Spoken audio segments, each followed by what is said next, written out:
Total tense कितने होते हैं? 12, है ना। प्रेजेंट, पास्ट और फ्यूचर के 4 टेंस होते हैं।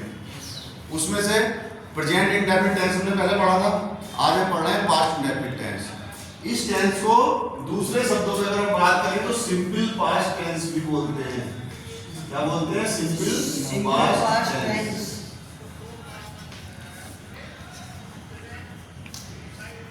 क्लियर हो गया? सबसे पहले जब हम कोई टेंस पढ़ते हैं तो उसकी पहचान पढ़ते हैं। जब हमने प्रेजेंट इंडेफिनिट टेंस किया था तो सबसे पहले क्या पढ़ा था? उसकी पहचान, कि आखिर हम इस टेंस को कैसे पहचानेंगे, ये बातें उस टेंस का है, कैसे समझेंगे इस बात को, है ना। तो सबसे पहले इसकी लिखेंगे पहचान।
देखिए, इसकी पहचान है, इन वाक्यों से ज्ञात होता है कि कार्य भूतकाल में सामान्य रूप से हुआ है। भूतकाल यानी पास्ट में। मैंने बताया था प्रेजेंट, पास्ट, फ्यूचर। प्रेजेंट में जो चल रहा है, पास्ट में जो बीत गया और फ्यूचर में जो आएगा, है ना। तो कार्य जो है पास्ट टेंस में यानी भूतकाल में हो चुका है, खत्म हो गया है काम। इनके अंत में क्या आता है? मोस्टली था था, ई थी, ते थे, या था, ई थी, ये थे आदि शब्द आते हैं। और इससे पहले हमने प्रेजेंट इंडेफिनिट टेंस पढ़ाया था तो उनके अंत में क्या आता था? ता है, ती है, ते हैं, ताहू, है ना, आदि शब्द आते हैं। तो ये पास्ट इंडेफिनिट टेंस की पहचान है। अब हर टेंस में हमें 3 तरह के वाक्य मिलते हैं। पहले मैंने बताया था वाक्य कितने प्रकार के होते हैं? 3 प्रकार के। सबसे पहले अफर्मेटिव,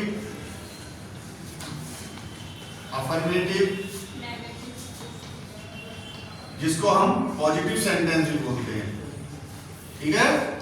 अफर्मेटिव को हम पॉजिटिव सेंटेंस भी बोलते हैं। तो सबसे पहले अफर्मेटिव सेंटेंस की बात करेंगे। अफर्मेटिव सेंटेंस कौन से होते हैं? वो वाक्य जिसमें कोई बात एक्सेप्ट कर ली जाती है।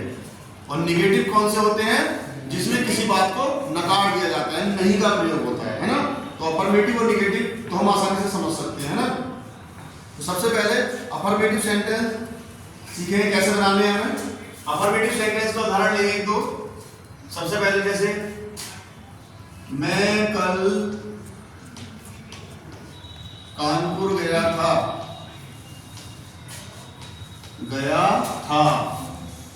तो देखिए या था, आगे या था लास्ट में। और एक बात और याद रखनी है पास्ट इंडेफिनिट में कि पास्ट इंडेफिनिट टेंस के अंतर्गत वो वाक्य आएंगे जिसमें काम खत्म हो गया है, भूतकाल में पूरा हो गया था, है ना। जैसे मैं कल कानपुर गया था, अब ये सेंटेंस बनेगा कैसे, इसका पहले फॉर्मूला सीखेंगे। इसको बनाने के लिए हम इस रूल को जानेंगे।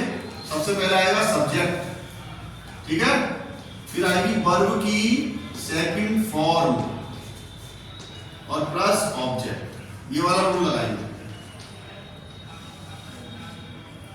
सब्जेक्ट कौन है, मैं, है ना, मैं, आई।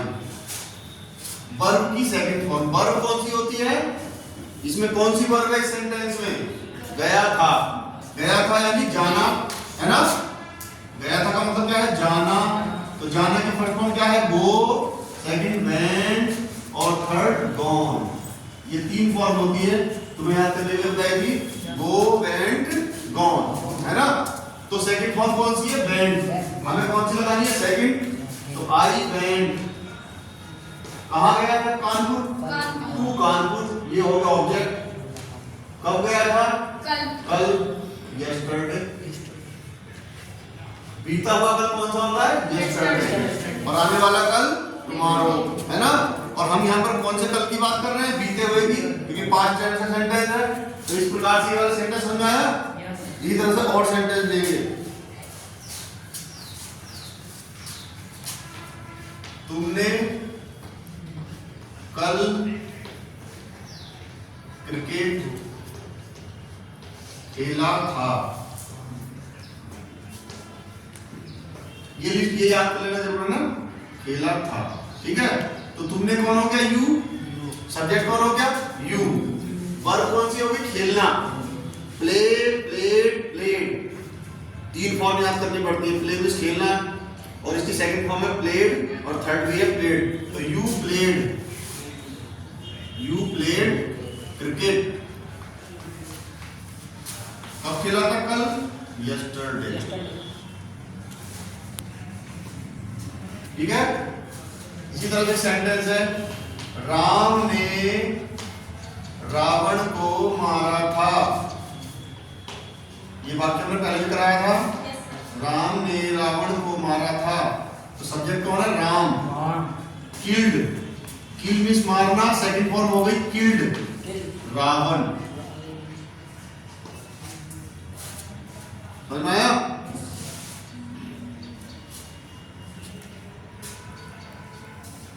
आज जोर से बारिश हुई थी, ये अच्छा सेंटेंस को ध्यान देना। आज जोर से बारिश हुई थी। इसमें बताओ सब्जेक्ट क्या है,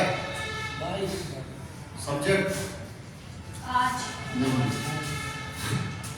देखो बारिश होना तो वर्ब हो गई, बारिश होना कोई काम हो रहा है ना, बारिश हो रही है तो वर्ब हो गई, है ना। जोर से, ये भी वर्ब नहीं, ये भी सब्जेक्ट नहीं है, ये तो वो एडवर्ब हो गया, एडवर्ब हो गया, क्योंकि ये बारिश होना, कैसी बारिश हो रही है, जोर से हो रही है। आज भी सब्जेक्ट नहीं है। ऐसे वाक्यों में, बारिश वाले वाक्यों को हम इट से बनाते हैं, इट, और बारिश होने की रेन, तो रेन हो जाएगी सेकंड में, इट रेन्ड। तेजी से भी होगी हैवीली, HEAVILY हैवीली, और आज की हो गई टुडे। तो हमने ये चार सेंटेंस को समझाए हैं, इसी नियम के आधार पर कितने भी सेंटेंस आ जाए हम बना सकते हैं, ठीक है। कौन सा नियम है, ये वाला, सब्जेक्ट प्लस वर्ब की सेकंड फॉर्म प्लस ऑब्जेक्ट। समझ में आया। अब हम बात करते हैं निगेटिव सेंटेंस के बारे में, ठीक है। अभी तक हम अफर्मेटिव पॉजिटिव पढ़ रहे थे, अब हम निगेटिव सेंटेंस समझेंगे। निगेटिव सेंटेंस जानते हो क्या होते हैं, जिन वाक्यों में नहीं का प्रयोग होता है ना, जिन वाक्यों में नहीं का प्रयोग होता है उसको हम निगेटिव सेंटेंस कहते हैं। निगेटिव सेंटेंस का नियम क्या है, सब्जेक्ट प्लस डिड नॉट, इसमें डिड नॉट लगेगा, प्लस वर्ब की फर्स्ट फॉर्म, इसमें सेकंड भी आएगी, फर्स्ट फॉर्म आएगी, प्लस ऑब्जेक्ट। ये फॉर्मूला हमें याद रखना है निगेटिव सेंटेंस के लिए। याद रखना, हिंदी का जो निगेटिव सेंटेंस होगा उसमें नहीं आएगा, है ना, और इंग्लिश में वो डिड नॉट लगेगा उसमें, है ना, ठीक है। किसी भी सेंटेंस को ले लेते हैं निगेटिव को, आज सूर्य नहीं, ये तो सेंटेंस गलत है, दूसरा सेंटेंस लेते हैं,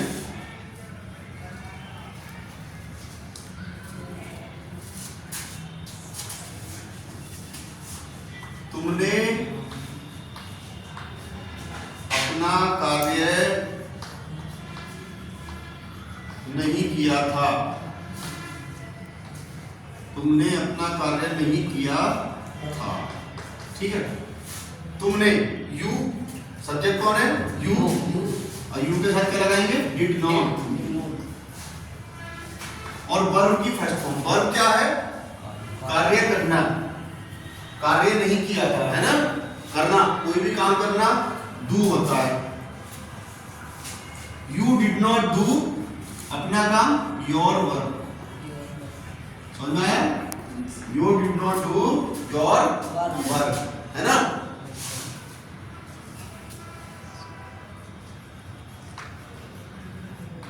मैंने तुम्हें नहीं पढ़ाया था। आई, मैं कौन हो गया? आई सब्जेक्ट, है ना? आई डिड नॉट पढ़ाना, teach. I did not teach you. समझ आ रहा है? सेंटेंस अगला, राम ने रमेश की मदद नहीं की थी। नहीं की थी। तो राम डिड नॉट, मदद करना क्या होता है? हेल्प। किसकी? रमेश की। तो रमेश हो गया क्या? ऑब्जेक्ट। रमेश, ठीक है? राम ने रमेश की मदद नहीं की थी, है ना?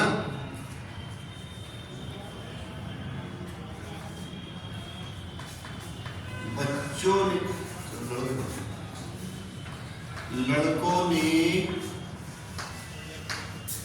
शोर नहीं मचाया था। तो लड़के कौन हो गए? बॉयज। बॉय होगा एक लड़का, और इसमें एस जोड़ देंगे क्या जाएगा? लड़के। बॉयज डिड नॉट, शोर मचाने का होता है make a noise. Make a noise. तो इस प्रकार से देखो, पॉजिटिव और नेगेटिव दोनों तरह के सेंटेंस बनाने आ गए। एक बार फिर रिवाइज कर देता हूं। ये वो टेंस है जिसमें था, थी, गए थे, या था, यानी पास्ट वाली बात होगी, भूतकाल वाली बात।